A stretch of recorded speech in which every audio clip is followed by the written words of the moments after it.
Gérer ses émotions. Préface.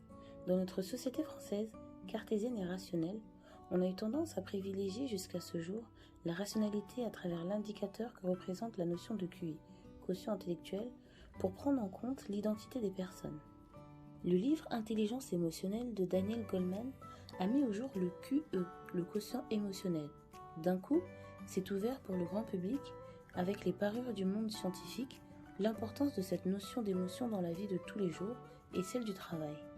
Nous avons vu ainsi une réhabilitation de l'irrationnel en face des critères jusqu'à ce jour dominants de la rationalité. Déjà, l'analyse transactionnelle avait focalisé son approche sur les émotions en 4 chapitres, ce qui peut paraître à première vue bien simpliciste en effet. Cependant, à mon avis, il n'en est rien, et j'aimerais évoquer la réflexion d'un des plus grands thérapeutes américains, William Schultz, dont la théorie de sa pratique thérapeutique s'articule autour de 3 concepts: inclusion, contrôle et ouverture. Et à l'objection de simplicisme dont on l'accuse parfois, il répond: avez-vous observé qu'en peinture, et plus encore en photo, avec le bleu, le rouge et le jaune, on peut reproduire toutes les subtilités de la couleur et de la lumière? Personnellement, je crois qu'on peut en dire autant de la combinaison de ces 4 émotions de base identifiées par l'analyse transactionnelle: la peur, la colère, la tristesse et la joie, à condition de s'ouvrir à la subtilité et à la complexité de ces réalités. Par ailleurs, l'analyse transactionnelle a superbement développé des concepts très bien décrits dans ce livre, comme le racket émotionnel, les manipulations à la fois émotionnelles et relationnelles, ainsi que les timbres, les élastiques et bien d'autres encore.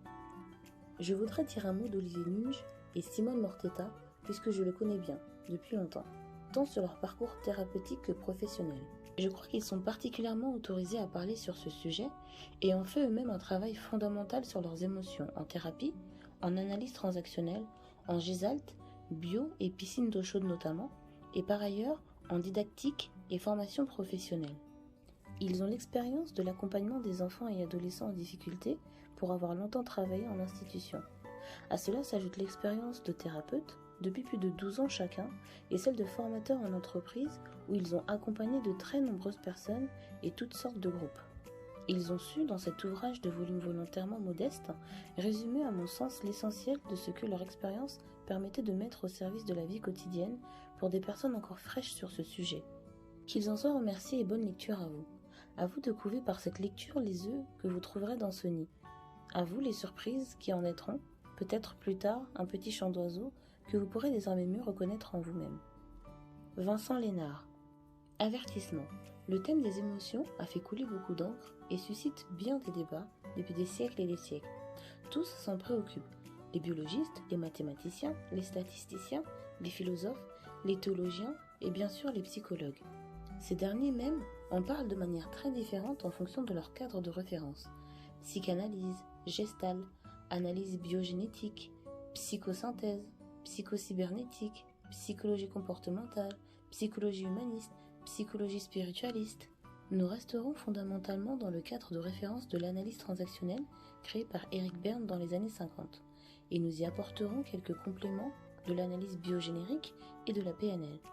Notre objectif dans cet ouvrage est de donner un certain nombre de connaissances, d'expériences, de pistes pour vous permettre de maintenir une bonne hygiène émotionnelle et ainsi mieux gérer vos émotions au quotidien. En guise d'introduction, depuis notre enfance, nous nous cuirassons contre les souffrances ou les blessures que nous avons vécues dans notre environnement familial. Aujourd'hui, chaque fois que nous craignons de recevoir une blessure émotionnelle, telle une huître, nous nous retirons dans notre coquille. Nous dressons une véritable carapace pour empêcher l'ennemi de passer. Le problème, c'est que même l'ami ne peut plus nous y rejoindre. Cette coupure avec les autres entraîne une coupure avec nous-mêmes et avec la vie, ce qui génère beaucoup de souffrance.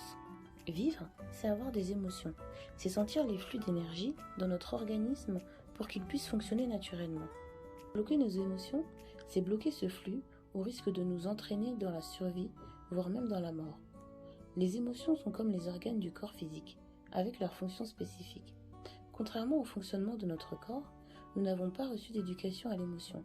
Alors, nous confondons émotions saines et effets négatifs des émotions trafiquées. Si nous les combattons, les évitons, les taisons, les exagérons, elles se traduisent en manifestations qui affectent notre santé physique et psychique à plus ou moins long terme. Ce que nous avons du mal à dire, à exprimer, devient maladie. L'originalité de l'analyse transactionnelle est de nous proposer d'aborder l'univers des émotions avec optimisme et confiance, car elles agissent tous dans notre intérêt. Ce sont des réactions utiles, positives, sans danger et indispensables à notre développement. Même les émotions considérées comme étant négatives sont importantes et précieuses, car elles nous signalent ce qui dysfonctionne dans notre façon de communiquer aux autres, dans nos besoins et nos désirs. En un mot, chaque émotion est une véritable source d'énergie nous permettant de mieux communiquer avec nous-mêmes et avec les autres au-delà de la complexité des mots. Dans ce livre, nous proposons des éléments vous permettant de situer la place des émotions dans le fonctionnement de l'être humain adulte, d'identifier nos 4 émotions de base avec leurs fonctions spécifiques, d'apprendre à utiliser le message positif de chaque émotion, de repérer nos 3 manières habituelles de trafiquer nos émotions. Qu'est-ce qu'une émotion ?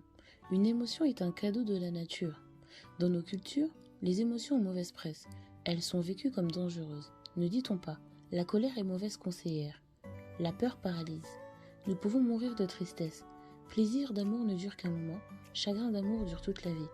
Il ne faut pas mélanger les affaires et les sentiments. Qui rit vendredi dimanche pleurera. Prenons la définition du petit Robert. Émotion. Réaction affective, en général intense, se manifestant par divers troubles, surtout d'ordre neurovégétatif.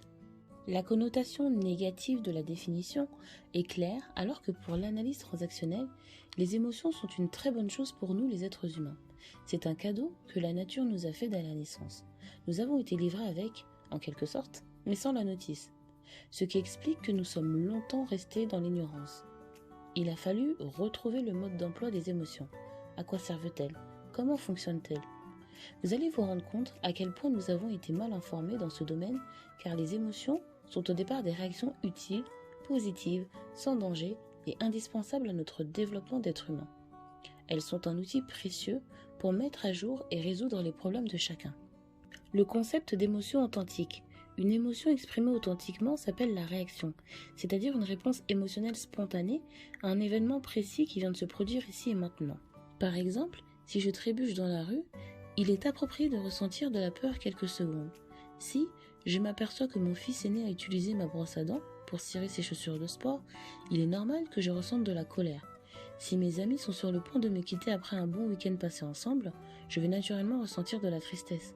Si je viens de réussir un examen, un concours, une bonne affaire, je vais éprouver spontanément de la joie, du plaisir.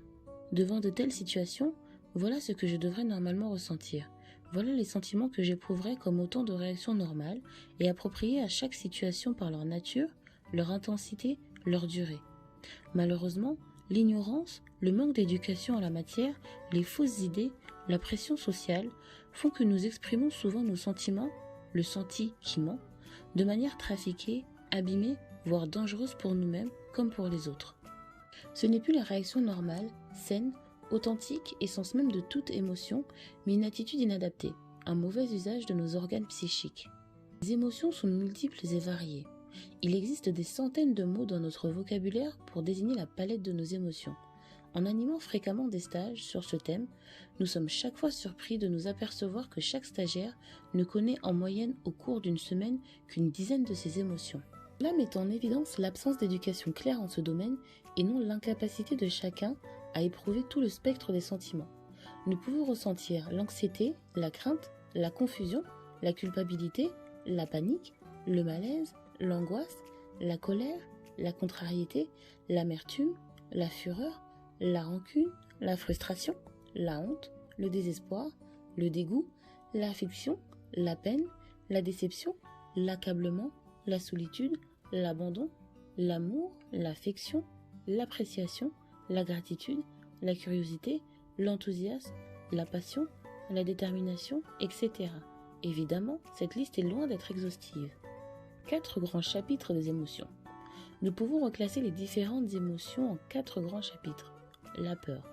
Cela va de la simple peur, car je viens de rater une marche, à l'état de panique, car je suis sous un bombardement, en passant par la crainte, l'appréhension, la confusion ou l'angoisse.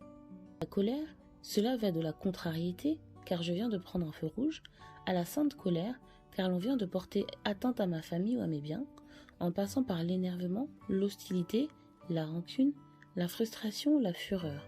La tristesse, cela va du vague à l'âme, car un bon dimanche se termine, à la tristesse profonde, car je viens de perdre un être cher, en passant par l'ennui, le découragement, la nostalgie ou le désespoir. La joie, cela va de la gaieté de se lever avec le soleil pour témoin, au grand bonheur d'épouser celui ou celle que j'aime, en passant par l'harmonie, la sympathie, l'optimisme, l'exubérance et l'enthousiasme. Chacune de ces 4 émotions de base a une fonction spécifique. Cette classification en 4 chapitres n'est pas neutre. Chaque émotion de base a une fonction. De la même manière que sur le plan physiologique, nous avons des organes comme le cœur, les poumons, les reins, avec chacun une fonction spécifique. À quoi sert le cœur sinon à pomper le sang? À quoi servent les poumons sinon à brasser de l'air? D'ailleurs, si nous avons du sang dans les poumons ou de l'air dans le sang, cela met en danger notre vie. Nous pourrions ainsi passer en revue chacun de nos organes physiologiques. Nous avons besoin de tous pour vivre, comme nous avons besoin de chacun en particulier dans sa fonction spécifique, sans mélange de genre. Il en est de même pour les émotions que nous pouvons considérer comme des organes psychiques avec chacun sa fonction spécifique. Alors, avant de trouver les réponses dans les chapitres suivants, nous vous proposons de prendre un moment de réflexion pour vérifier selon vous. Quelle est la fonction de la peur? Quelle est la fonction de la colère? Quelle est la fonction de la tristesse? Et quelle est la fonction de la joie? À quoi sert la peur? La peur sert à nous signaler les dangers ou les menaces. Notre besoin dans ce cas-là est d'être rassuré. Par exemple, je veux traverser la rue, j'entends crisser les pneus d'une voiture roulant à vive allure, je ressens de la peur, celle de me faire écraser, je remonte sur le trottoir pour éviter le danger. La peur est bien ce sentiment concomitant à la fuite pour éviter une menace, aller loin du danger. On peut la comparer au voyant rouge de notre voiture qui nous signale une insuffisance d'huile. Grâce à cet avertissement, je peux aller chez le garagiste ou m'arrêter sur le bord de la route pour remplir mon réservoir. Au départ, la peur est une bonne chose, car elle nous permet de prendre conscience d'un danger et d'adapter notre comportement en conséquence pour pouvoir nous protéger. Bien sûr, il ne s'agit pas toujours d'un sentiment très agréable, mais lorsqu'elle est fonctionnelle, c'est-à-dire adaptée à la situation, elle reste tolérable le temps de traiter le problème. Une fois résolu, le sentiment de peur disparaît. La peur non trafiquée ne dure que le temps de gérer la situation menaçante présente ou future. La peur concerne le futur, ce qui peut nous arriver comme danger à plus ou moins brève échéance. Une peur tournée vers le passé devient un sentiment trafiqué, dysfonctionnel. Par exemple, une phobie des serpents est une peur mal orientée dans le temps, car elle est en relation avec les événements du passé, bien plus qu'avec une menace pour le bien-être futur de la personne qui vit cette phobie. La bonne expression de la peur est de se laisser trembler, ne pas rester seul, demander de l'aide, pouvoir en parler. En fait, nous pouvons trafiquer nos sentiments de peur et nous comporter de manière inappropriée, ce qui risque à terme de nous mettre en danger. De la même manière, je peux continuer à rouler avec un voyant d'huile allumé sans y prêter attention ou couper le fil pour que le voyant s'éteigne au risque de couler. Une bielle. Pourquoi trafiquons-nous nos peurs? Nous l'avons déjà évoqué. La culture, l'éducation, l'ignorance de la fonctionnalité des émotions.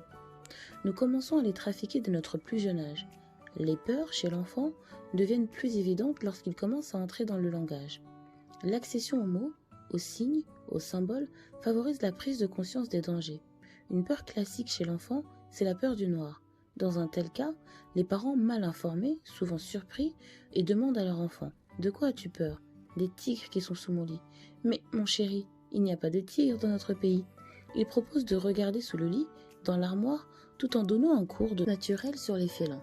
Enfin, ils tentent de rationaliser la peur. Or, une peur ne se rationalise pas. La vraie question à poser à l'enfant dans ces cas-là n'est pas « Pourquoi as-tu peur ?» mais « Que puis-je faire pour que tu te sentes rassuré ?»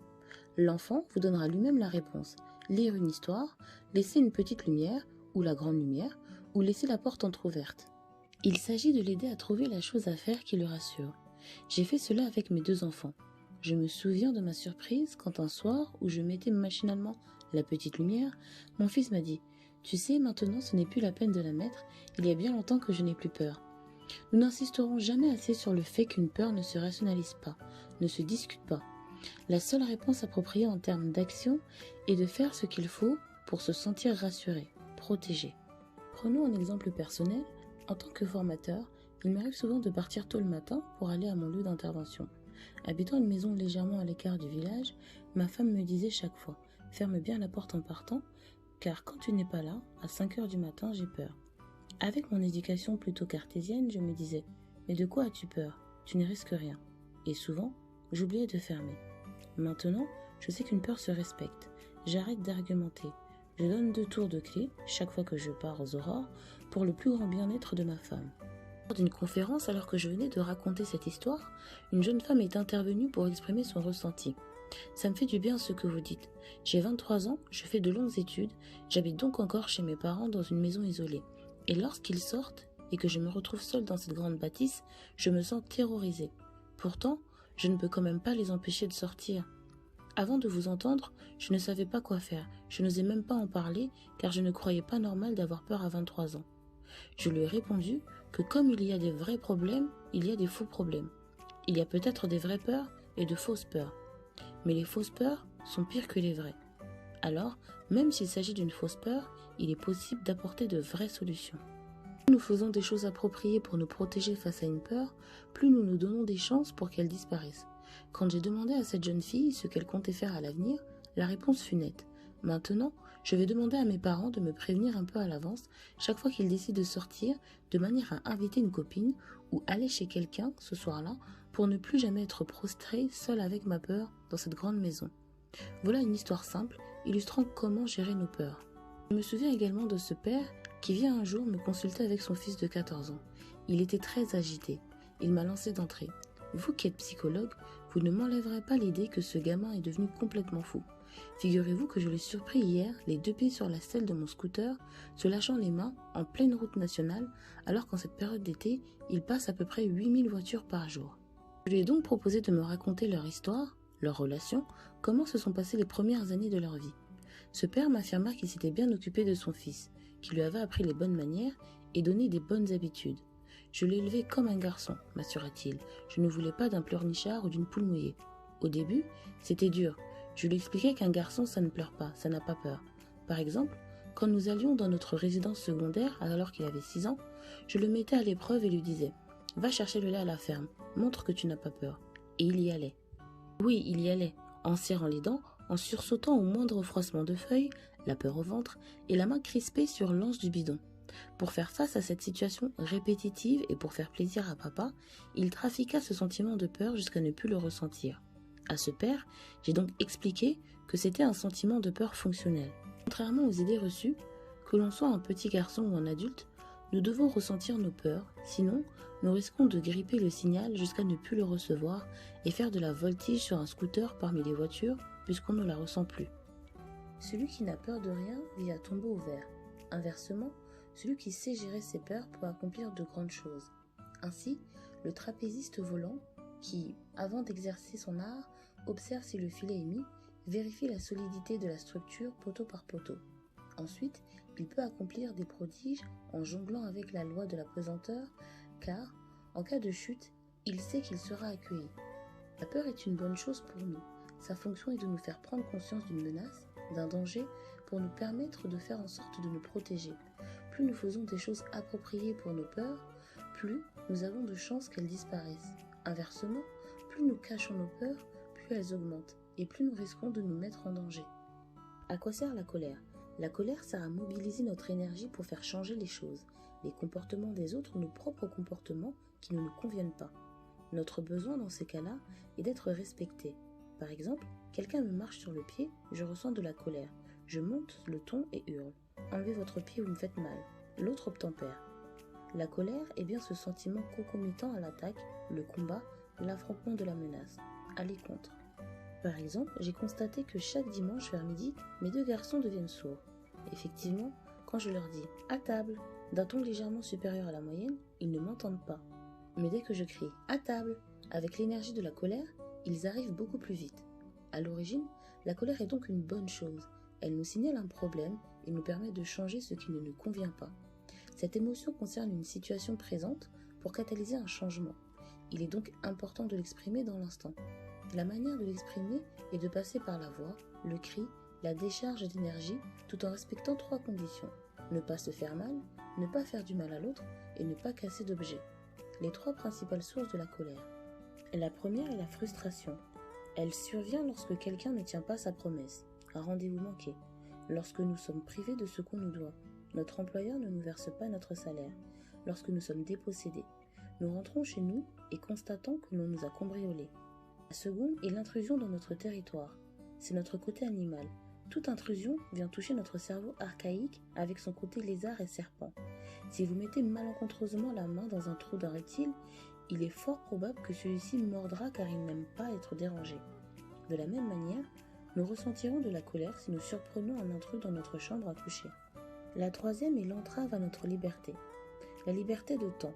Si quelqu'un dispose de notre temps sans nous consulter, par exemple dans les entreprises, si on bouscule le calendrier des congés. La liberté de mouvement. Par exemple, lorsque nous sommes dans les bouchons ou s'il y a trop de monde dans les magasins. À travers ces illustrations, nous voyons que la colère concerne une situation présente. Sa fonction est de nous permettre de résoudre les problèmes de l'existence ici et maintenant.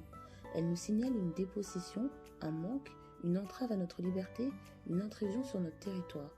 Elle nous permet de mobiliser de l'énergie, car en concrétisant notre mécontentement et sa cause, nous nous disposons à résoudre le problème et à trouver une solution efficace.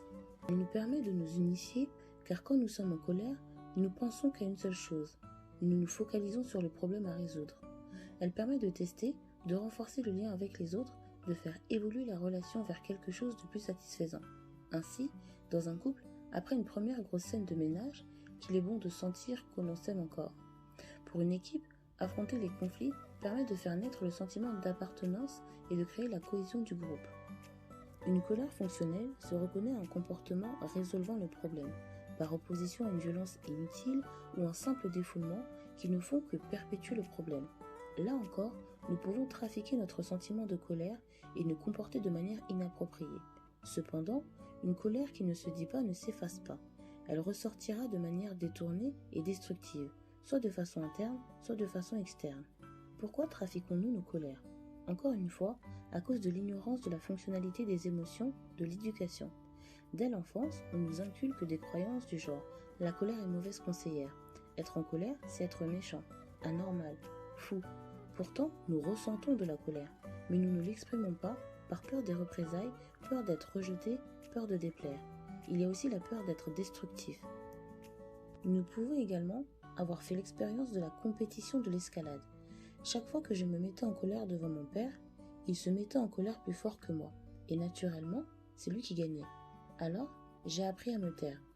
Nous pouvons aussi renoncer à exprimer notre colère pour protéger l'autre. À son âge, il ne le supporterait pas. C'est une faible femme. Voilà quelques exemples de freins à la colère. Il y en a beaucoup d'autres, car l'être humain est inventif, créatif, même pour le pire. Nous vous invitons à retrouver les vôtres, et surtout, à prendre conscience qu'empêcher de montrer de la colère légitime est dangereux. Tout ce qui ne s'exprime pas, tout ce qui est imprimé, cherche à s'exprimer. La colère accumulée tente de ressortir sous une forme de mélange de sentiments, tels que l'angoisse, l'anxiété, la dépression, la culpabilisation, qui est une sorte de colère intrapsychique ou sous forme somatique, troubles cardiovasculaires, crampes à l'estomac, ulcères, mal au dos. C'est pourquoi il est fondamental d'exprimer sa colère pour éliminer les tensions, tout comme il est fondamental d'aller aux toilettes pour éliminer les déchets. L'élimination émotionnelle est aussi importante que l'élimination physique. L'éducation devrait nous apprendre à contrôler les émotions comme nous apprenons à contrôler nos sphincters. Nous apprenons à l'enfant à ne pas uriner n'importe où, mais nous ne l'empêchons pas d'uriner, car les conséquences seraient mortelles. Pourtant, nous apprenons à l'enfant à refouler sa colère. Tu ne dois pas te mettre en colère en public. Papa, maman n'aiment pas ça. Mais nous ne lui indiquons pas où il peut exprimer sa colère. Ce faisant, il bloque ses émotions dès l'âge de 5 ans, au risque de se fabriquer un infarctus à 45 ans. L'idéal est d'exprimer sa colère sur le moment, mais ce n'est pas toujours approprié. Alors, il faut apprendre à différer. Il est vrai que la colère, comme toute émotion, ne peut pas s'exprimer n'importe où, n'importe quand, n'importe comment, ni avec n'importe qui. Tout comme nous n'urinons pas n'importe où, n'importe comment, n'importe quand. Nous pouvons contrôler notre colère à certains moments et la faire sortir à d'autres. Si nous ne pouvons pas l'exprimer ici et maintenant, nous la mettons de côté. Par exemple, quelqu'un vous apporte un document au moment où vous menez un entretien important. Vous n'allez pas interrompre la relation avec votre interlocuteur pour le lire. Vous n'allez pas pour autant mettre le document à la poubelle. Vous allez le mettre de côté et attendre le moment propice pour en prendre connaissance. Imaginez qu'un agent de la force publique vous arrête injustement. Dans ce cas-là, il est légitime de ressentir de la colère. Il n'est pas forcément approprié de l'exprimer sur le moment, car vous risquez de terminer au poste de police. Alors, l'idée est de rester courtois et lorsque le policier vous a rendu vos papiers et que vous roulez hors de portée de vue et de voix, c'est le moment de crier, vociférer dans votre voiture pour libérer votre colère qui a généré des tensions, des contractures psychiques et psychologiques. La bonne façon d'exprimer la colère passe par le cri, le son, l'intensité pour la décharger, l'éliminer et éviter l'accumulation, l'intoxication émotionnelle. Alors, pour chaque colère que nous ne pouvons pas exprimer sur le moment, nous pouvons nous réserver un temps, un lieu protecteur, seul, avec ou quelqu'un d'initié pour évacuer, extérioriser cette colère avant qu'elle ne nous fasse du mal. Nous pouvons faire du footing en criant ou en tapant des pieds. Nous pouvons taper sur un punching ball ou faire comme dans des entreprises japonaises, c'est-à-dire exprimer notre colère sur la photo de notre dirigeant. À ces moments-là, il faut lâcher prise, arrêter de vouloir tout contrôler avec la tête, le mental et faire confiance à notre corps qui, dans son immense sagesse, sait ce qu'il faut faire pour que l'émotion sorte. Dans notre culture, nous avons peur de l'intensité. Nous n'aimons pas entendre quelqu'un qui crie très fort ou qui tape des pieds car nous confondons cette expression simple avec la violence. Mais rappelons que nous pouvons faire sortir notre énergie, colère, avec intensité, sans casser d'objet, sans nous faire de mal, sans faire du mal à autrui. Nous pouvons l'extérioriser pour nous-mêmes et nous contre les autres. La colère mal contrôlée, glissant dans la violence, est à proscrire. Mais celle que nous gérons bien nous soulage, car elle nous permet de nous sentir bien et donne la possibilité à notre corps de se régénérer. L'histoire du serpent vertueux. Il était une fois un serpent venimeux dans un trou de rocher près d'un village qui tuait beaucoup d'enfants de ses crocs empoisonnés. C'est en vain que les villageois cherchaient à le mettre à mort. Aussi, comme dernière chance, se rendit-il auprès d'un saint dans sa demeure solitaire et lui parlèrent ainsi. « Saint maître, daigne par pitié employer ta puissance spirituelle pour arrêter le monstrueux serpent dans son œuvre de mort. » Le saint accepta et se rendit auprès du rocher où, par la puissance de son divin amour, il força le serpent à se montrer. Il lui ordonna alors « Serpent, renonce à mordre mortellement les petits enfants du village, pratique la non-violence. » Le serpent en fit la promesse solennelle. Le saint partit en pèlerinage. Au bout d'un an, à son retour, il passa près du rocher où demeurait le serpent, se demandant s'il avait tenu parole. À sa surprise, il le trouva couché, agonisant, portant 7 blessures à son dos. Ayant demandé au serpent ce qui lui était arrivé, celui-ci répondit d'une voix éteinte. « Ô saint maître, j'ai reçu 7 plaies à la suite de vos enseignements. Dès que les enfants se furent aperçus que j'étais inoffensif, ils me lapidèrent chaque fois que je sortais en quête de nourriture. Plusieurs fois je me suis réfugié dans mon trou, mais je reçus pourtant 7 plaies au dos. Maître, jadis, les enfants se sauvaient à ma simple vue, mais aujourd'hui, à la suite de vos préceptes de non-violence, c'est moi qui suis dans l'obligation de fuir. » À ces mots, le maître caressa le dos du serpent, le guérit et lui dit en souriant. « Petit sot, je t'avais interdit de mordre, mais non de siffler. » À quoi sert la tristesse ? La tristesse sert à nous faire accepter ce qui ne peut être changé. C'est une réaction adaptée devant toute perte. Notre besoin dans ce cas, c'est d'être consolé. Par exemple, regardez ce pêcheur. Il se penche pour prendre un poisson dans l'épuisette et son briquet tombe à l'eau. Sa première réaction est sans doute la colère, car il veut que son briquet cesse d'être perdu. Puis, il est triste car l'objet avait pour lui une valeur sentimentale particulière. Le briquet occupe ses pensées pendant, disons, un quart d'heure. Il se remémore celui ou celle qui lui avait offert, combien il était pratique, ce qu'impliquerait le fait de s'en passer. Il demeure morose jusqu'au soir. Le lendemain matin, il fait l'achat d'un nouveau briquet pour marcher.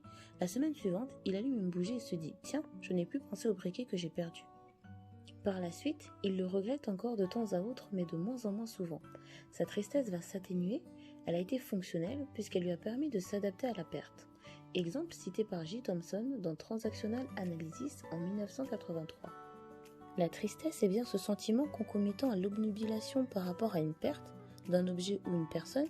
Elle implique un mouvement de retrait, de repli sur soi, aller en soi-même. Au risque de vous surprendre, la tristesse est une très bonne chose car elle favorise une restructuration de la vie en fonction de cette perte. C'est le sentiment qui résulte et participe au processus du deuil. La façon appropriée de l'exprimer est de pleurer, de laisser venir les sanglots en faisant du bruit, de dire son mal et de se faire prendre dans les bras. La tristesse est tournée vers le passé. La perte à laquelle la personne fait face a déjà eu lieu. Une tristesse par rapport à l'avenir serait un sentiment trafiqué. Par exemple, notre pêcheur de tout à l'heure aurait pu persister à ruminer la perte de son briquet se dépeindre l'événement sous des traits injustes, dramatiques ou tragiques. Il aurait pu refuser de s'acheter un autre briquet en anticipant une tristesse devant l'éventualité d'une nouvelle perte. Dans un tel cas, il s'enfermerait et pourrait même y ajouter les autres pertes qu'il avait déjà subies et s'engager dans la dépression. La nature nous donne les moyens de surmonter les crises et les épreuves, tant sur le plan physique que psychologique. Par exemple, votre enfant se fait une plaie au genou. Vous la nettoyez et en quelques jours, grâce au processus de cicatrisation, le bobo va complètement disparaître. Le deuil et ses étapes correspondent au processus de cicatrisation psychologique. Il est inscrit en nous dès la naissance et si nous le laissons s'accomplir, la vie continue sous une nouvelle forme. Nous nous adaptons à une perte d'un objet ou d'une personne. Le prix à payer est le passage par une certaine souffrance, une certaine tristesse, et nous n'aimons pas cela. Nous sommes très tentés d'éviter la souffrance, mais dans ce cas, nous entravons le processus naturel de deuil et la cicatrisation ne se fait pas ou mal. Nous nous mettons dans la position de notre enfant de tout à l'heure, qui malgré sa blessure au genou, refuserait que nous nettoyions la plaie. Notre vie quotidienne est une suite de deuil. Le matin, je quitte la chaleur de mon lit, de mon foyer, et le soir, je dois faire le deuil de ma journée, de ce que j'ai fait et même de ce que je n'ai pas fait. Notre vie commence par un deuil, celui de l'utérus de notre mère, où nous étions nourris, logés au chaud. Lorsque nous entrons dans la vie, nous devons nous adapter à la température, à la respiration, à l'alimentation et plein d'autres choses.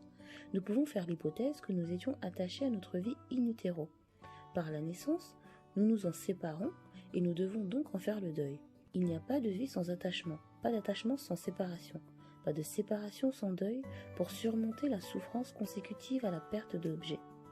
Dès la naissance, nous nous attachons à nos parents qui parfois s'occupent de nous et d'autres fois nous laissent seuls dans notre chambre. Chaque fois que la séparation survient, le processus de deuil se met en place pour que nous puissions nous séparer d'un être cher ou d'un objet auquel nous tenons. Le côté souffrance ne nous arrange pas.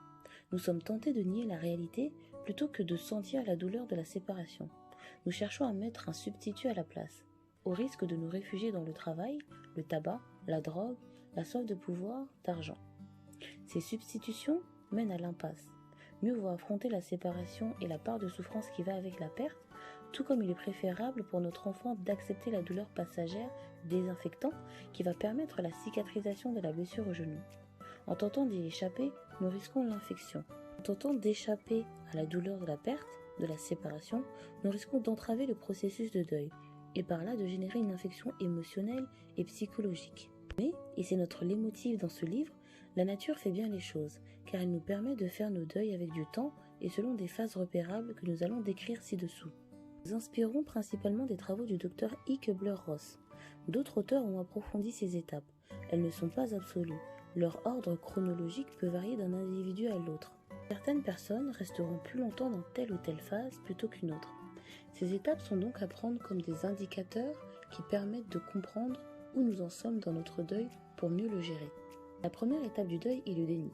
Ce n'est pas vrai, ce n'est pas possible. Voilà les premières choses que nous disons lorsque nous avons perdu nos clés de voiture. Nous les cherchons et les recherchons 10 fois dans les mêmes endroits. La personne à qui on va annoncer un diagnostic de maladie grave va penser « ce n'est pas vrai, quelqu'un a dû se tromper dans les analyses ». J'ai connu cet état de déni lorsque l'on m'a informé qu'un chauffard brûlant un stop venait de tuer un de mes amis. J'ai eu du mal à intégrer cette triste nouvelle. J'ai passé une sale nuit et j'ai mis du temps le lendemain matin pour reprendre contact avec cette nouvelle réalité qui ne me convenait pas. Je me souviens qu'inlassablement dans ma tête tournait cette phrase « ce n'est pas possible, pas lui, ce n'est pas possible, pas lui ». Le déni est donc une résistance à la réalité. Nous faisons pour un moment comme si la perte n'existait pas. Cette étape est importante. Elle est très utile car elle sert d'amortisseur par rapport à l'impact d'une dure réalité. Elle sert de fusible pour supporter l'intensité d'une perte soudaine. Devant toute perte et séparation inconfortable ou douloureuse, nous avons tendance à puiser dans ce réflexe de déni. Et cela peut durer quelques minutes, quelques mois, quelques années. Certains ne dépassent jamais ce stade. Cette phase est donc importante à respecter, ce qui ne signifie pas qu'il faut l'encourager, la perpétuer, car dans ce cas, nous bloquerons l'accession à l'étape suivante. Car nous avons beau nous dire « ce n'est pas vrai », la réalité est là. Dans le cas de mon ami, il était mort. Je n'avais pas le pouvoir de changer cette réalité. La deuxième étape est la révolte, la colère, la prosternation. Pourquoi est-ce à moi que ça arrive? Ce n'est pas juste. Qu'ai-je fait? Que n'ai-je pas fait? Et nous avons beaucoup de ressentiments contre la terre entière et même les cieux. S'il existait un Dieu, il ne laisserait pas faire des choses pareilles. Dans le cas de mon ami, je pouvais être en colère. Contre moi, je n'aurais jamais dû lui prêter ma voiture. Contre lui, combien de fois lui ai-je dit de rouler moins vite? Contre la société. Mais que fait donc la police? Et l'équipement? En France, c'est toujours pareil. Il faut des dizaines de morts avant que l'on fasse des travaux pour la sécurité. Dans cette phase de colère, nous reprenons contact avec nos vieux réflexes. Quand nous étions petits et que notre maman nous laissait seuls dans notre chambre, séparation, il suffisait parfois d'exprimer une grosse colère pour la faire revenir. Quand notre grand frère nous prenait de force nos nounours, il suffisait là encore d'exprimer une très forte et bonne colère pour que nos parents interviennent et que notre jouet nous soit restitué. Ainsi, dans notre enfance, nous avons associé la colère à la possibilité de faire revenir l'objet perdu. Cette deuxième étape du deuil est donc importante car elle nous fait vérifier si l'on peut ou non faire revenir l'objet perdu. Et plus l'attachement est fort, plus la colère sera intense. Les soignants dans les hôpitaux connaissent bien cette phase au cours de laquelle les malades sont furieux contre les infirmières, les médecins et les cuisiniers. Cette étape doit être respectée. En même temps, là encore, il ne faut pas l'alimenter, car nous devons ensuite passer à l'étape suivante. Si je reprends l'exemple de mon ami, le fait d'être en colère contre la terre entière ne l'a pas fait revenir. La troisième étape est la peur. Petit à petit, nous intégrons la réalité. Nous prenons conscience de la perte et là, nous pouvons ressentir de la peur, du doute, un sentiment d'incertitude, de l'inquiétude, de la panique même. Comment vais-je faire sans mes clés? Qu'est-ce qui va m'arriver avec cette maladie? Dans le cas de mon ami, comment vais-je vivre sans lui? Cela vient toucher ma peur profonde d'être seule et abandonnée. Et puis moi, je prends régulièrement la route, et donc je risque aussi d'être rayée de la liste des vivants par un chauffeur inconscient. Pour un malade du sida, à un stade avancé, cela peut être. Et si mon état les répugnait, au point qu'il ne m'accepte plus comme un des leurs, cela vient toucher sa peur du rejet, du délaissement, de l'abandon. Enfin, pour chacun d'entre nous, la peur de l'heure de notre mort ne se résume-t-elle pas à la question « Et si après ce passage, personne ne m'attendait pour m'accueillir ?» Cette phrase est importante et souvenons-nous qu'une peur ne se rationalise pas. Il faut mettre des protections pour passer à la phase suivante. La quatrième étape est le marchandage.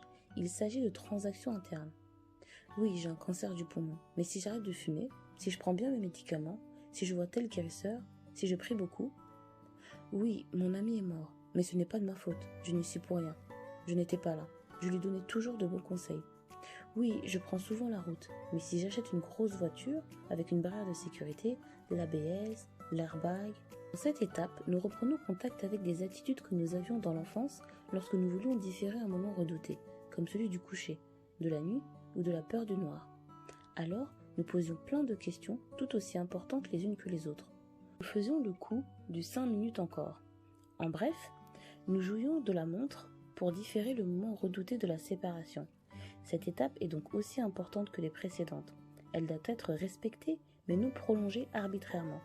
Chacun de nous, dans cette phase, est vulnérable. Le piège consiste à nous nourrir de faux espoirs.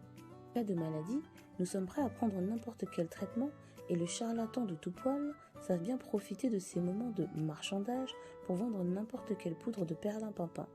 En cas de mal-être psychologique, les sectes savent bien saisir cette période pour grossir leur rang. Cette phase, si elle n'est pas contrariée, doit naturellement nous amener à l'étape suivante, le moment que nous redoutons depuis le début. La cinquième étape est la tristesse. C'est la dépression consécutive à l'intégration de l'événement et à son lot de souffrance. Oui, j'ai perdu mon briquet, il est tombé dans l'eau et je ne le reverrai pas. Oui, j'ai une maladie grave et il n'y a pas grand-chose à faire. Oui, mon ami est mort et je n'ai que mes yeux pour pleurer. Ce moment de dépression n'est pas pathologique, car nous savons pourquoi nous souffrons. Il est consécutif à une perte précise et il survient après plusieurs phases. La dépression se traduit par une baisse d'énergie, un besoin de retrait. Il permet de désinvestir, de lâcher prise sur les choses ou les personnes que nous venons de perdre.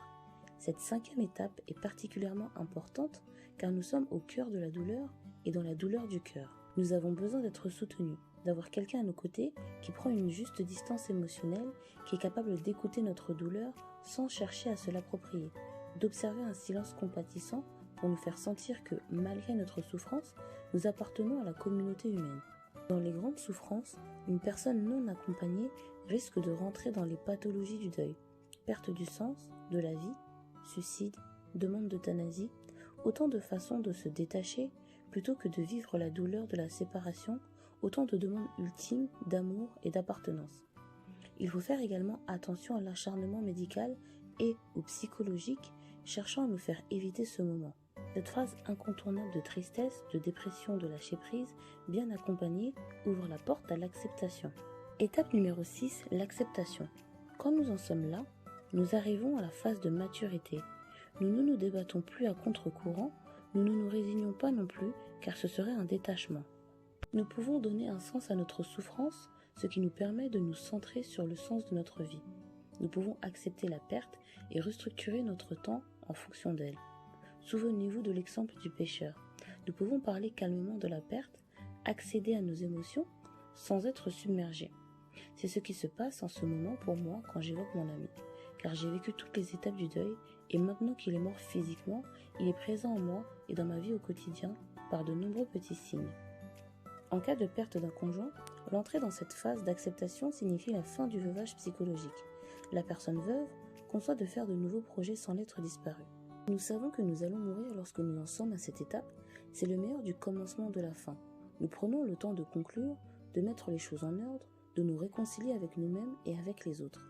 Les principales étapes du deuil auxquelles nous pourrions rajouter d'autres étapes plus spirituelles comme le pardon. Mais nous souhaitons en rester à notre domaine, celui de la psychologie. Encore une fois, ces 6 étapes sont relatives, en même temps que d'excellents indicateurs pour gérer nos propres deuils. À quoi sert la joie ? La joie sert à partager avec les autres, à faire circuler un flux d'énergie, de vitalité. Notre besoin dans ce cas, c'est de nous sentir aimés, appréciés, reconnus et admirés. Par exemple, imaginez que vous avez expédié conjoint et enfants en promenade pour un temps, car vous avez décidé de faire le grand rangement de printemps sans personne dans les jambes. Vous commencez votre tâche, le téléphone sonne. C'est le notaire qui vous annonce que vous avez hérité d'une grosse somme d'argent. En reposant le combiné, vous allez très vite changer de coloration émotionnelle.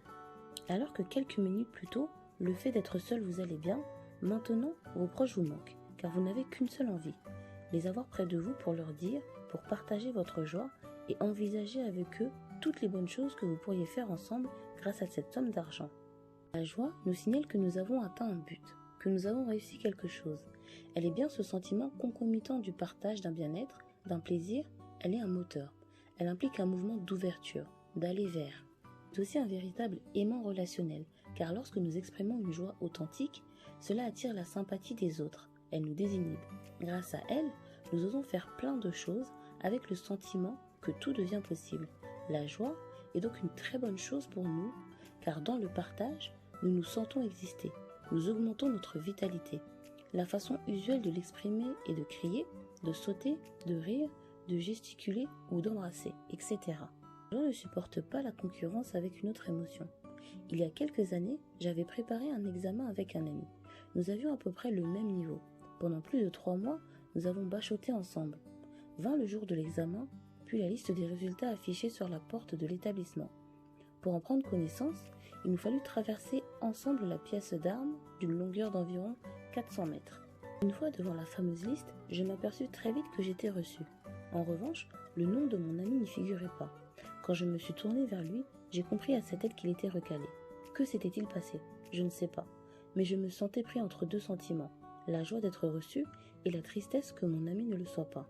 Dans un tel contexte, je ne me sentais pas autorisée à exprimer ma joie. Et je peux vous certifier que lorsqu'il m'a fallu traverser la place d'Armes avec mon ami, il m'a semblé qu'elle faisait 20 km. Comme pour toute émotion, nous pouvons trafiquer la joie de l'enfance. Imaginez un petit garçon qui s'éclate dans le jardin avec son nouveau jouet. Puis, il entre en trompette dans le salon, enthousiaste à l'idée de faire partager sa joie, et là, il rencontre son père, sa mère, sa grande sœur, debout, le visage défait. Le père le regarde d'un air sévère et lui dit « Tu n'as pas honte de faire tout ce bruit ? Tu n'as pas honte d'exprimer de la joie alors que papy vient de mourir ? Regarde ta grande sœur, prends exemple sur elle. » Nous pouvons imaginer que la joie de ce petit garçon est clouée sur place. Il peut en déduire que montrer sa joie n'est pas convenable et prendre la décision de ne plus jamais l'exprimer ostensiblement à l'avenir. Il deviendra un constipé de la joie. Nous avons tous dans notre entourage une personne qui a tout pour être heureuse, comme on dit, et pourtant elle ne semble pas l'être. Elle a réussi à ses examens, elle poursuit une belle carrière avec un bon salaire, elle habite une belle maison, son couple va plutôt bien et ses enfants se portent à ravir et réussissent plutôt bien en classe. Malgré tous ces signes extérieurs de bonheur, elle ne semble pas vivre sa réussite comme satisfaisante. Elle est efficace dans tout ce qu'elle fait, sauf un point, en éprouver une satisfaction personnelle. Dans notre pratique de psychothérapeute, nous rencontrons même des personnes en dépression parce qu'elles viennent d'atteindre leurs objectifs avec succès. Ainsi, tel cadre qui avait trimé des années pour obtenir son poste et qui quelques mois plus tard sombrait dans la dépression. Attention, il s'agit d'une maladie très répandue. Même celui qui semble avoir tout réussi peut avoir une vague de sentiments d'échec. Là encore, le poids de la culture, de l'éducation, fait que si nous avons le droit d'avoir des projets, de les mettre en œuvre et de les réussir même, nous portons toutefois en nous un message pervers du genre « Ne profite pas du fruit de la réussite, ne te réjouis pas », avec l'ombre de la menace exprimée dans le fameux proverbe « Qui rit vendredi, dimanche pleurera ». Nous appelons cela le syndrome de Lucky Luke. Vous savez, le fameux héros de bande dessinée qui tire plus vite que son ombre. Au début de chaque album, les Dalton sont libres et terrorisent le village entier. Puis, Lucky Luke intervient, fait emprisonner les Dalton et tous les autres retrouvent la paix et la joie. Enfin, tout le monde sauf Lucky Luke, qui reste un pauvre cow-boy solitaire. Souvenez-vous de la dernière fête que vous avez organisée et réussie. Vous avez su l'imaginer, la mettre en œuvre, et lorsque la fête battait son plein, que tout le monde était heureux et que l'on vous félicitait, n'étiez-vous pas déjà dans autre chose? Comment je vais nettoyer demain? Comment pourrais-je faire encore mieux la prochaine fois? Ne vais-je pas être trop fatigué pour reprendre le travail demain? Et oui, vous étiez déjà dans un autre projet en ratant une marche, en sautant une étape, celle de profiter du fruit de votre réussite, de faire un arrêt sur image, de savourer votre joie, de vous remplir de bien-être et surtout de prendre le temps de partager votre joie avec les autres. Voilà pourtant une belle occasion d'ancrer votre expérience positive pour laisser naître un nouveau projet. C'est comme pour les étapes du deuil. Si vous en sautez une, vous compromettez les suivantes. Si nous ne prenons pas le temps de profiter des petits plaisirs au quotidien et des grandes joies de la vie, si nous ne les partageons pas avec autrui, nous ne récupérerons pas l'énergie nourricière vitale pour notre bien-être. Sans énergie, sans vitalité, nous devenons plus sensibles au risque de maladies psychologiques, dépression ou somatiques, ulcères ou infarctus. L'importance de bien gérer l'émotion de joie. Prendre un temps spécifique pour la partager avec les autres en faisant attention aux messieurs ronchons, et nous en avons tous dans notre entourage. Exemple, votre fils vient de réussir son examen et vous téléphonez à l'oncle Gustave. Tu sais, Julien vient d'avoir son bac. Réponse de l'oncle. Eh bien, ça débouche directement sur le chômage. Cette réflexion ne risque-t-elle pas de vous couper votre joie? En réalité, une façon de bien gérer l'émotion joie est de se protéger de tous les rabat-joie. À la place du syndrome de Lucky Luke, nous vous proposons le syndrome d'Astérix et Obélix. Car après leurs aventures, eux se réunissent avec tout le village et profitent du banquet. Il est important de savoir prendre du plaisir et de profiter de tous les moments de joie de la vie. Par exemple, bien prendre le temps de les savourer avec les autres, accepter d'être satisfait de ce que vous avez réalisé, vivre chaque moment séparément, projet, réalisation, réussite et plaisir de la réussite, ou vous faire des projets plaisir. En un mot, mettre tout en œuvre pour pleinement vivre l'émotion joie, pour en récupérer l'énergie et la vitalité. Comment trafiquons-nous nos émotions? Pourquoi n'utilisons-nous pas nos émotions de manière fonctionnelle? Pourquoi n'utilisons-nous pas nos peurs pour nous protéger d'un danger et nos colères pour faire changer ce qui ne convient pas? Pourquoi, lors de perte d'objets ou de personnes, ne nous autorisons-nous pas à reconnaître notre tristesse et encore moins à l'exprimer? Pourquoi, enfin, sommes-nous si réservés pour exprimer nos joies? Nous avons déjà donné quelques éléments de réponse. L'éducation, la culture, le manque de savoir et de savoir-faire. En même temps, il y a une autre raison plus propre à chacun d'entre nous, à savoir que nous mélangeons et nous nous mélangeons dans nos émotions. Nous risquons de nous bloquer, par exemple dans la colère, parce que nous ne voyons pas qu'en dessous se trouve de la peur et de la tristesse. Exemple, prenons une personne déprimée. Elle ne sort pas de sa tristesse à propos de son divorce. Peut-être ne veut-elle pas ou ne peut-elle pas entrer en contact avec sa colère contre son ex-conjoint ou avec sa peur de vivre seule. Quelle qu'en soit la raison, cette personne se bloque dans l'émotion de tristesse en méconnaissant la présence de sa colère et de sa peur qu'elle ne gère pas. En conséquence, elle contrarie le processus de deuil. Exemple cité par Jay Thompson dans Transactional Analysis, journal 13, 1er janvier 1983. Dans le même ordre d'idées, nous pouvons considérer l'anxiété, c'est-à-dire le blocage dans la peur, comme une défense contre le contact avec la colère, si celle-ci n'était pas admise dans notre milieu d'origine. Dans notre pratique professionnelle, nous avons rencontré également des jeunes délinquants qui se coinçaient dans la colère, la révolte, car montrer de la peur était dangereux dans leur milieu et la tristesse les renvoyait au manque d'espoir dans leur vie sans avenir. Ressentir pourrait vite les entraîner dans une profonde dépression. Le traitement d'un sentiment bloqué requiert en général la prise de conscience et aussi l'expression des 3 autres sentiments. Donc, gérer nos émotions, c'est prendre conscience de nos blocages et de nos trafics d'émotions. Pour ce faire, l'analyse transactionnelle a repéré nos 3 manières habituelles. La collection de timbres, l'élastique, le racket. Collection de timbres. Il s'agit d'un processus d'accumulation des émotions. Je me lève le matin, je vais à mon cabinet de toilette et je m'aperçois que mon fils aîné a utilisé ma brosse à dents pour cirer ses chaussures de sport.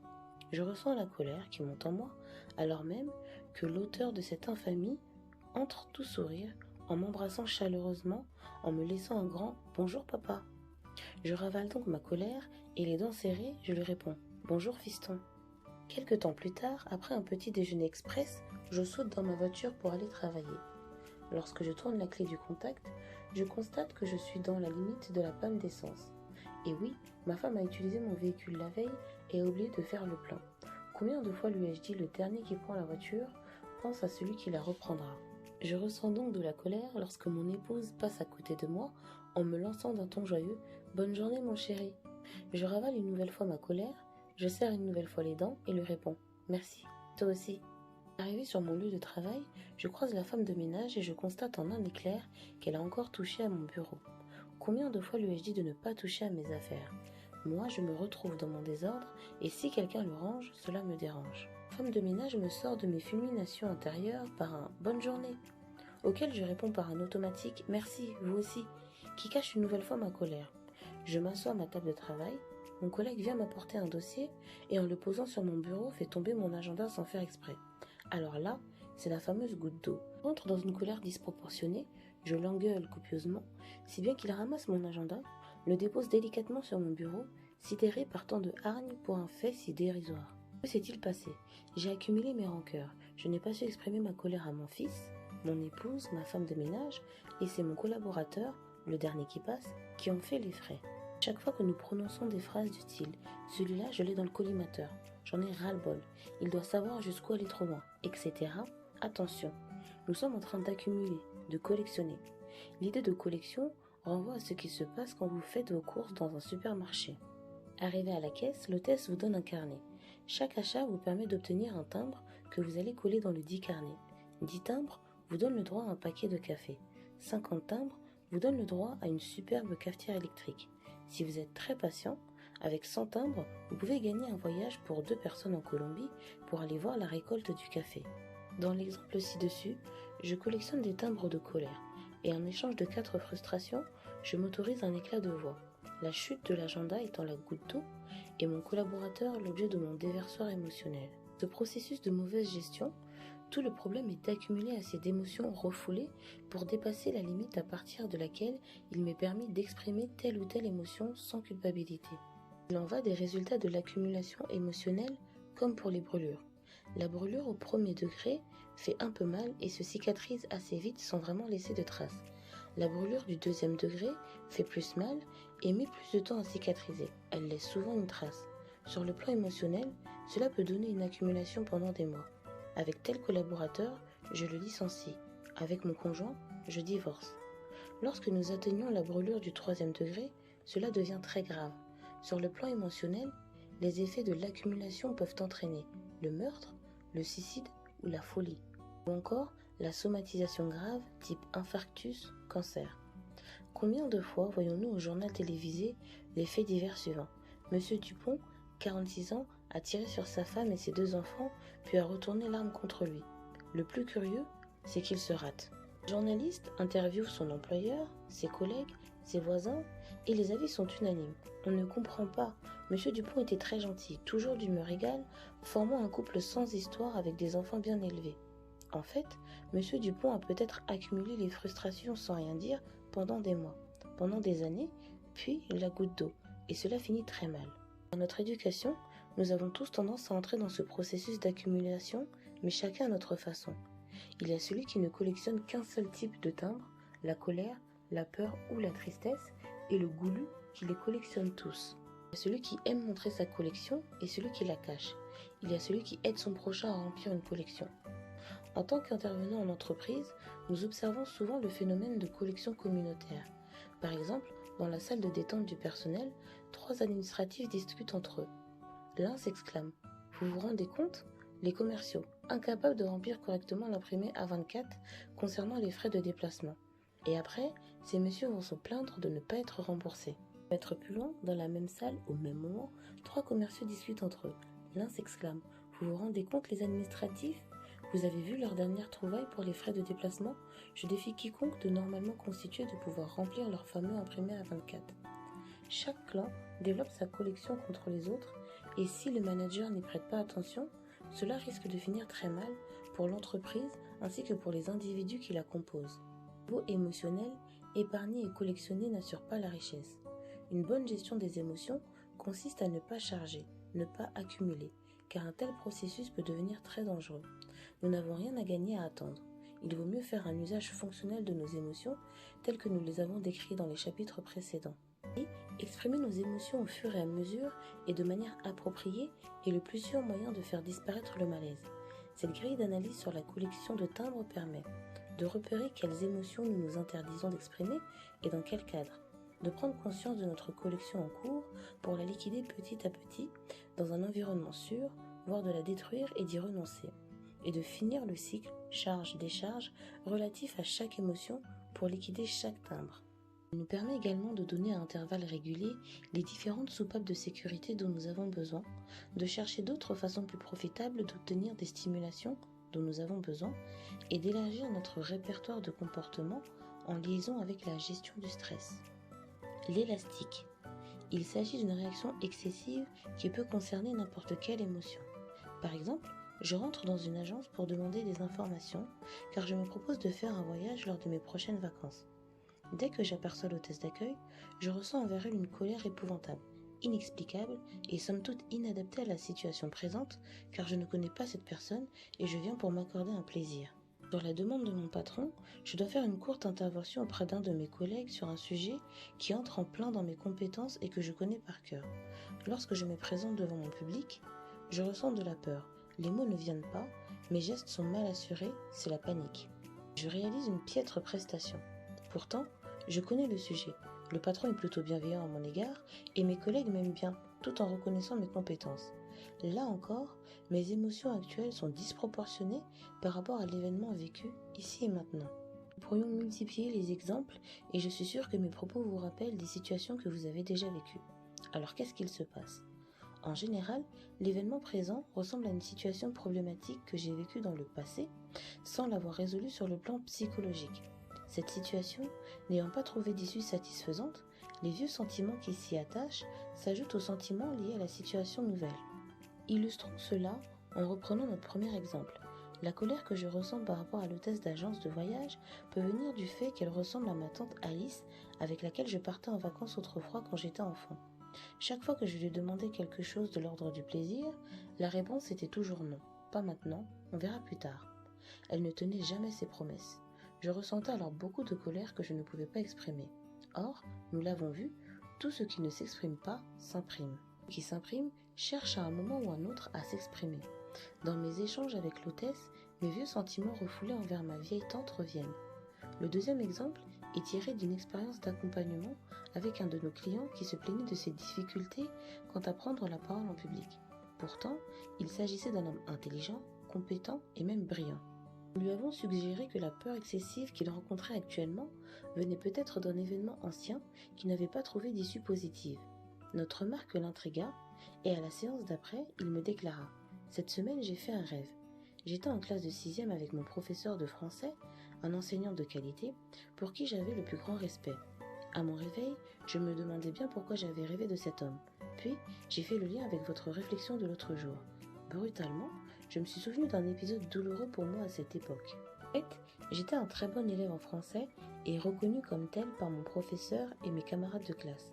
Un jour, j'entre en classe et chose rare, je n'avais pas eu le temps de préparer mes leçons car mes parents nous avaient emmenés au Mont Saint-Michel durant le week-end. Le professeur de français m'interrogeait ce matin-là. persuadée que, vu mon niveau, j'allais répondre facilement et toute la classe attendait de ma part une réponse correcte. Or, ne m'étant pas préparée, je me suis complètement bloquée. Je n'ai rien pu sortir et j'ai ressenti de la réprobation de la part du professeur ainsi que de la déception chez mes camarades. Je ne me sentais pas à la hauteur. J'ai fait ce que j'ai pu pour oublier au plus vite cet événement très humiliant pour moi. Notre client n'avait pas pu résoudre de manière satisfaisante cet événement alors qu'il avait 11 ans. Les vieux sentiments revenaient en force et se rajoutaient à la situation présente à chaque fois qu'il devait prendre la parole en public. Dans un tel cas, les sentiments deviennent disproportionnés, comme si la situation présente était attachée par un élastique à la situation ancienne qui est revécue. Voyons à quel point nous pouvons nous empêcher de fonctionner pleinement dans l'ici et maintenant avec de telles réactions excessives. Nous risquons de bloquer ou de déformer notre conscience de la réalité présente. En revanche, nous pouvons aussi, par un travail approprié, de préférence avec un accompagnateur compétent, répéter les situations anciennes pour les revivre dans le présent et faire un travail symbolique et ou émotionnel. Il n'est pas toujours facile de retrouver l'événement traumatique comme dans l'exemple ci-dessus. Dans ce cas, nous pouvons cependant repérer nos blessures du passé, couper l'élastique et apprendre comment exprimer nos émotions actuelles. L'élastique peut également enrichir notre vie comme dans la fameuse histoire de la Madeleine de Proust. Nous avons vécu aussi des événements heureux que nous pouvons ramener dans notre vie actuelle. Il s'agit d'une méthode très utilisée en relaxation ou visualisation positive. Le racket. Il s'agit d'une réaction fausse et manipulatrice induisant un parasite des sentiments. Attention, dans ce cas, une émotion peut en cacher une autre. Par exemple, quand j'étais enfant et que je désirais quelque chose que papa me refusait, si je me mettais en colère, il m'opposait un vigoureux. Ce n'est pas la peine de t'énerver, je ne céderai pas. Si je me mettais dans mon coin, avec un air triste à fendre l'âme, il craquait car il ne supportait pas de voir son enfant malheureux et j'obtenais ce que je voulais. Du haut de mes 5 ans, j'en ai déduit que la colère n'était pas efficace et qu'à l'avenir, chaque fois que je ressentirais de la colère, je montrerais de la tristesse. Aujourd'hui, plus de 40 ans après, je peux continuer à me montrer déprimé pour obtenir ce que l'on me refuse ou qu'on risque de me refuser. J'attire donc l'émotion tristesse pour cacher l'émotion colère et pour arriver à mes fins. C'est du racket en ce sens. Je substitue une émotion à une autre pour obtenir l'attention, les signes de reconnaissance dont j'ai besoin par la manipulation. On appelle donc racket ou sentiment parasite toute émotion vécue à la place de l'émotion réelle et plus profonde qui reste cachée, car interdite, douloureuse, ressentie comme inappropriée à la situation ici et maintenant. Nous avons vu, la fonction normale d'une émotion est de révéler clairement un besoin pour le satisfaire et son expression authentique s'appelle la réaction. Cependant, nous pouvons être en conflit de besoins, notamment entre les besoins d'appartenir, d'être aimé, d'être reconnu, qui nous amènent à des compromis affectifs. Depuis notre plus jeune âge, nous subissons un véritable dressage à l'émotion. Selon les familles, il y a des émotions remises ou interdites. Ainsi, tel enfant, chaque fois qu'il montre de la colère, est envoyé au lit par ses parents sous prétexte qu'il est fatigué. Il finira ainsi par renoncer à exprimer, voire même à ressentir, de la colère. Et adulte, il sentira une grande fatigue chaque fois qu'il rencontrera un climat de tension ou de conflit. Notre enfant, faisant l'objet de fréquentes moqueries de la part des autres membres de la famille, peut apprendre à cacher sa tristesse sous des plaisanteries et des rires. Plus tard, chaque fois qu'il sentira de la tristesse, il fera le clown et attirera l'attention en faisant rire de lui. Tel autre enfant peut substituer de la tristesse à sa peur, car chaque fois qu'il l'exprimait, son père lui reprochait de ne pas être à la hauteur. Très tôt, en tant qu'enfant, nous avons pris conscience des émotions permises ou non dans notre famille, et pour nourrir notre besoin d'être aimé, reconnu, nous avons substitué une émotion à une autre pour obtenir l'attention à laquelle nous aspirons. Il s'agit d'une forme de chantage non conscient. Le problème étant que cette substitution crée de la confusion et nos besoins sont insatisfaits ou mal satisfaits. Pire encore, la censure de certaines émotions provoque des réactions physico-chroniques, des blocages d'énergie dans le corps, des tensions qui ne peuvent être ni déchargées ni résolues. Le mal à dire. Notre émotion devient alors maladie psychosomatique. Dans ces cas, le racket, émotion ou comportement, est une réponse inadaptée au contexte ou à l'événement déclencheur. C'est un sentiment basé sur un système de croyances illusoire adopté par l'enfant. Sentiment appris, il se substitue à la réaction authentique, refoulée car vécue comme dangereuse. Par exemple, papa dit à Jean 5 ans « Comment peux-tu être joyeux alors que nous avons de gros soucis ? Regarde ta sœur comme elle est triste, c'est pas comme toi. » Comprends qu'en montrant de la tristesse, il sera mieux aimé. Devenu adulte, nous reprenons contact avec nos émotions raquettes dans certaines situations de stress et nous reproduisons le même type de comportement. Il s'installe ainsi un véritable cercle vicieux car notre perception sélective des événements nous sert de preuve et vient renforcer notre système de croyances et nos convictions profondes. Si mon chef de bureau me confronte à propos de mon travail mal fait, je peux montrer de la tristesse car avec mon père, ça a marché à tous les coups.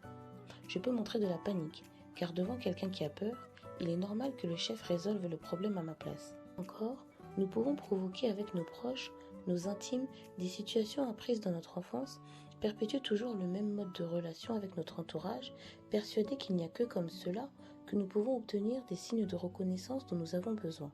Le racket peut glisser dans un jeu de pouvoir. C'est d'ailleurs l'origine du mot racket. Ernst en donne cette définition. Un gang ou racket, criminel de protection, oblige la victime à acheter la protection auprès de la source de danger, sans quoi son entreprise est ruinée. Nous pouvons utiliser le même processus sur notre entourage en pratiquant un chantage émotionnel. Par exemple, en vivant une émotion avec suffisamment d'intensité pour que cela affecte les autres. Si je suis suffisamment en colère, si je me fais suffisamment mal, si je suis trop malade, si je suis suffisamment confus, les autres feront quelque chose pour moi ou à ma place et ils me prendront en charge. La raquette est donc une espèce de fuite en avant avec le risque d'escalader pour obtenir ce que nous voulons à tout prix. Tout comme le chef de gang peut devenir violent s'il n'obtient pas l'argent qu'il exige. Le racket tristesse peut aboutir au suicide. Le racket colère peut aboutir au meurtre. Le racket confusion peut aboutir à la folie. Le racket fatigue ou bobo peut aboutir à la maladie grave. Le racket peut donc devenir très dangereux psychologiquement comme socialement. Imaginez un clochard alcoolique, il se repère tout de suite par son accoutrement, sa démarche ou son regard. Le voilà entrant dans un café, sous l'œil plein de commisération des clients et l'attitude supérieure du patron derrière son comptoir. Il demande un petit blanc, 2 petits blancs, etc. Et tout va bien. Xème petit blanc, le patron tout à l'heure supérieur se retrouve piégé, car soit il continue à le servir et notre alcoolique va finir par tomber par terre dans sa souillure, soit il refuse de le servir au risque de se heurter à l'agressivité verbale, voire même physique de notre clochard.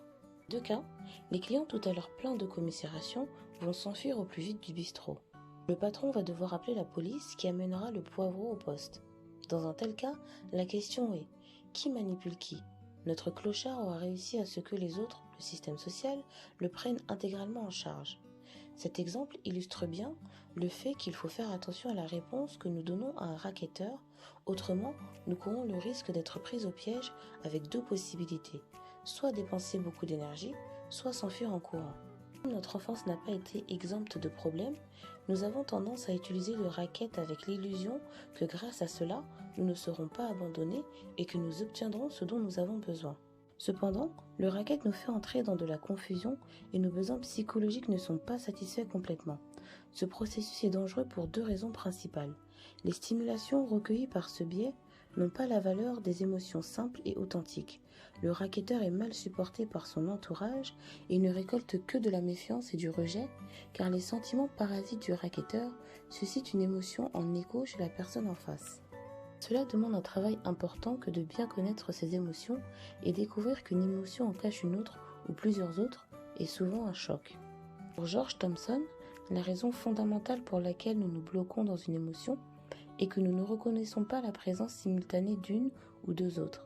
Ainsi, je me cramponne à ma déprime après mon divorce car je ne m'autorise pas à remonter ma colère contre mon ex ou ma peur de vivre seule. Notre expérience de psychothérapeute nous fait affirmer que si l'on veut repérer et traiter ces raquettes, il est plus prudent de se faire accompagner par quelqu'un de compétent. Parfois, l'émotion est tellement refoulée qu'il faut patiemment apprendre à la reconnaître pour l'exprimer de façon fonctionnelle. Conclusion. La richesse de notre vocabulaire pour désigner les différentes émotions prouve qu'en la matière, l'être humain est capable d'en ressentir une multitude. De nombreuses recherches se font dans ce domaine, venant enrichir chaque jour nos connaissances. Nous avons choisi de vous apporter l'éclairage de l'analyse transactionnelle avec son approche en 4 chapitres, comme les couleurs de base, pour colorer notre vécu émotionnel. Et non simpliste, comme le souligne Vincent Lenard dans le préface, elle nous apporte une aide conséquente en précisant chaque fonction spécifique. La peur nous signale des dangers, nous permettant ainsi de nous protéger. La colère favorise des changements salutaires. La tristesse nous amène avec le temps à accepter les choses que nous ne pouvons pas changer. La joie nous ouvre au partage avec les autres humains. Il y va de notre hygiène psychologique que de savoir quelles sont les fonctions de nos émotions de base. Il y va de notre équilibre de ne plus confondre les émotions saines et effets négatifs des émotions trafiquées, timbres, élastiques et raquettes. Il y va de notre croissance psychologique d'exprimer authentiquement nos réponses émotionnelles, spontanées, face aux événements de la vie. Vous n'avez pas attendu la lecture de ce livre pour gérer vos émotions. Vous savez déjà plein de choses, mais nous espérons vous avoir donné un certain nombre de repères pour nourrir vos propres réflexions. Nous espérons également vous avoir transmis à quel point les émotions sont un cadeau de la nature. Nous souhaitons donc de vous maintenir en bonne santé émotionnelle, mais rappelez-vous que gérer ces émotions demande une pratique